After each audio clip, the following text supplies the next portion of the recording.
এ যুবক, রাগ করো না রে দোস্ত, তোমাদের হাতে ধরে বলি, পায়ে ধরে বলি, তোমরা অনেকে জানো না, না জানার কারণে তোমরা নামাজ পড়ো না, তোমরা দিন মানো না।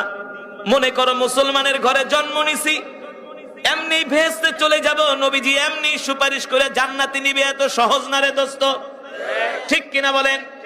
এত সোজা না, এত সোজা না। আল্লাহর নবী যখন উম্মতদেরকে ধইরা ধইরা জান্নাতে নিয়ে যাবে,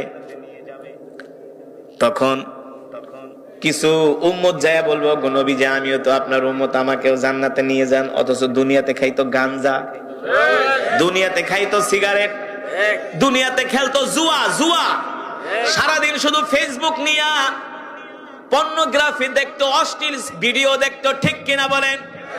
আল্লাহ রসুল ডাক দিয়া বলবে, তোরা কি আমার উম্মত? তোদের কোন উম্মত যে তোরা, তোদের কোন পরিচয় আছে কিনা, কোন প্রমাণ আছে কিনা তোরা যে আমার উম্মত? দেখ দেখ, আমার ওই যে উম্মতদের দিকে তাকায় দেখ, একজনের হাত নাই, একজনের পা নাই। আমার সাহাবীদের দিকে তাকায় দেখ, আমার সাহাবীদের কলিজা পর্যন্ত কাফেররা ছিঁড়ে ফেলেছে, ঠিক কিনা বলেন? কোন সাহাবীর হাতের কবজি নাই, কোন সাহাবীর ডান পাও নাই, বাম পা নাই। এই যে দেখ, তাদের চোখগুলো উঠিয়ে ফেলেছে, তাদের আঙ্গুলগুলো কাফেররা কর্তন করেছে। তাদের কোনো দুনিয়াতে অপরাধ ছিল না, তাদের একটাই অপরাধ ছিল, তারা কোরআনের কথা বলতো, ঠিক কিনা বলে? ও মুসলমান, আল্লাহ রাব্বুল আলামিন আল্লাহর হাবিবকে বললেন, হাবিব আপনি এই কোরআন দিয়া মক্কার জমিনে মক্কার কাফেরদেরকে দাওয়াত দেন। আল্লাহর নবী কোরআনের দাওয়াত দেয়, আবু জেহেল, আবু লাহাবরা কোরআনের তেলাওয়াতে বাধা দেয়, কোরআনের দাওয়াতে বাধা দেয়। শুধু এখানেই শেষ না, আল্লাহর নবীকে এসে মক্কার কাফেরেরা হুমকি দিয়ে যায়। আল্লাহর নবী ওদের হুমকিকে তোয়াক্কা করে না। লাস্ট পর্যন্ত আবু লাহাব, আবু জেহেল সহ চাচা আবু তালিবের বাড়িতে সকালবেলা মক্কার কাফেরদের একটা দল আসে। আয়েশা বলে, এ আবু তালিব, তোমার কাছে বিচার দিয়া গেলাম মুহাম্মদের নামে, মুহাম্মদকে কোরআনের দাওয়াত বন্ধ করতে বলো, নাইলে আমরা মুহাম্মদের গর্দান উড়িয়ে দিব। বলেন নাউজুবিল্লাহ। এই কথা শোনার পরে চাচা আবু তালিব ভয় পেয়ে গেলেন। চাচা আবু তালিব জানতেন আবু লাহাব হলো একটা বদমেজাজি মানুষ, ঠিক কিনা বলেন? আল্লাহ রসুলকে হুমকি দিয়ে গেল। এবার আল্লাহ রসুল যখন রাত্রবেলা বাড়িতে আসছে, চাচা আবু তালিব ডাক দিছে, তাআলাউ ইয়া আম্মি, এ ভাতিজা এদিকে আসো, তোমার সাথে আমার কথা আছে। চাচা আবু তালিব ডাক দিয়া বলে, ভাতিজারে, ছোটবেলায় তোমার বাবা মারা গেছে, তোমার বাবার আদর স্নেহ দিয়ে আমি তোমাকে মানুষ করেছি, ঠিক কিনা বলেন? তোমার বাবার ভালোবাসা দিয়ে আমি তোমাকে মানুষ করেছি, আমি তোমাকে বড় করেছি, লালন পালন করেছি। হাদিস শরীফে আছে, আম্মুর রাজুলি সিন ও আবি, চাচা বাপের মতো। বাপ মারা গেলে চাচার থেকে বাবার ঘ্রাণ পাওয়া যায়, ঠিক কিনা বলেন? বাবা মারা গেলে চাচার শরীর থেকে বাবার ঘ্রাণ পাওয়া যায়। আর চাচা আবু তালিব যতদিন পর্যন্ত দুনিয়াতে বেঁচে ছিলেন, মক্কার কাফেরেরা আল্লাহর নবীর দিকে চোখ তুলে তাকানোর সাহস পায় নাই। চাচা আবু তালিব ছিলেন পাওয়ারফুল একজন লোক, বুঝেন নাই? মক্কার কাফেররা পর্যন্ত চাচা আবু তালিবকে ভয় পেত। বুঝতে পারছেন কেমন পাওয়ারফুল ছিলেন চাচা আবু তালিব? ওই সমস্ত আবু লাহাব টাপ চাচা আবু তালিবের সামনে দাঁড়ায় কথা বলারও সাহস নাই।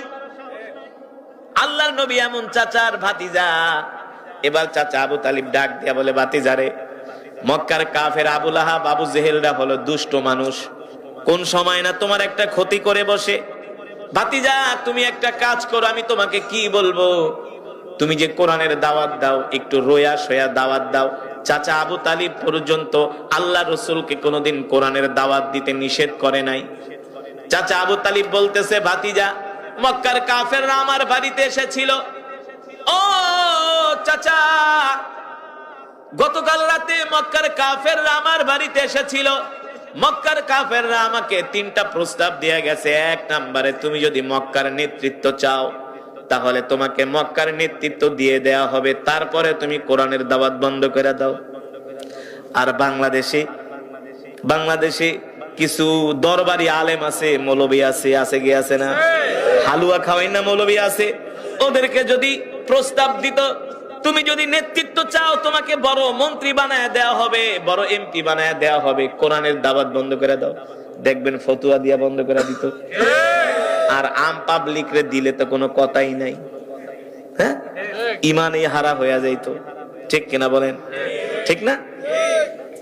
আল্লাহ রসুলকে মক্কার কাফেররা প্রস্তাব দিয়ে গেলেন, এই আবু তালিব মুহাম্মদকে বলো, যদি মুহাম্মদ মক্কার নেতৃত্ব চায় আমরা মক্কার বড় নেতা বানাই দিব মুহাম্মদকে, তার কথায় আমরা উঠবো আর বসবো।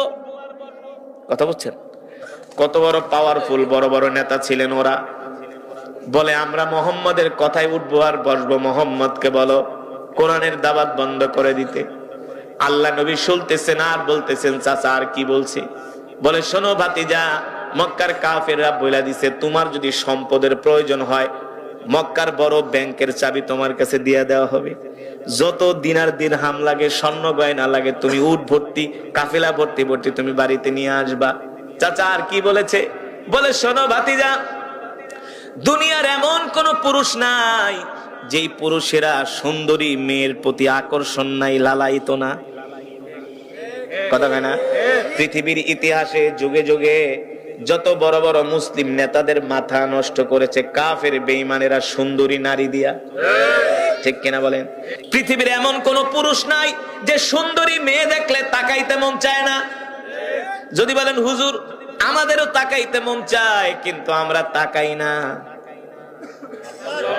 কার ভয়ে? জানি যে তাকাইলে কবরে গেলে কপালে মাইরাছে।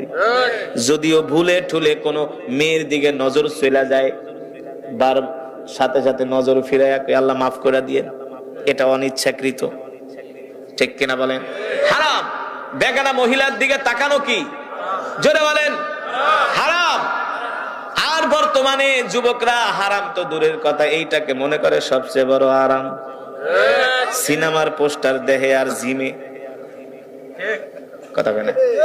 কিছু যুবক আছে সারা রাত শুধু মোবাইলে ওই নায়িকা ফাইকাদেরকে দেখে। আরে বেটা তুই যেই নায়িকাদেরকে দেখা ঘুম নষ্ট করস, এই নায়িকার ধারে কাছে তুই কোনোদিন যাইতে পারবি না। তোরে গেলে লাথি মারবো, তোরে গেলে পুলিশে পিটাইবো। তাইলে তার জন্য তোর ঘুম নষ্ট করার কি দরকার? তোর জিনা করার গুনাহ কামানো কি দরকার?